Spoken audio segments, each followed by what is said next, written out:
ফাঁস হওয়া গোপন নথির বরাতে প্রতিবেদন প্রকাশ করেছে ব্রিটিশ সংবাদ মাধ্যম বিবিসি। এতে বলা হয়, ইসরায়েল ও মিশর বাদে অন্যান্য দেশে প্রায় সব ধরনের সহায়তা কার্যক্রম স্থগিত করেছে যুক্তরাষ্ট্রের পররাষ্ট্র মন্ত্রণালয়। মার্কিন কর্মকর্তা ও বিদেশি দূতাবাসে এর নির্দেশনা পাঠানো হয়েছে।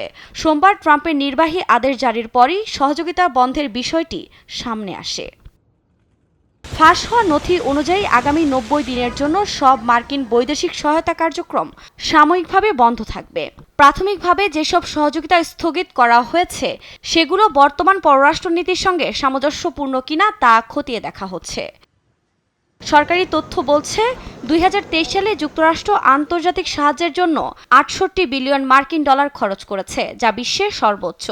এর মধ্যে আফ্রিকার উন্নয়নশীল দেশগুলোতে HIV প্রতিরোধে যে অ্যান্টি রেট্রোভাইরাল ওষুধ কেনা হতো তাও স্থগিত হলো। তবে এই স্থগিতাদেশ জরুরি খাদ্য সহায়তার ক্ষেত্রে প্রযোজ্য নয়।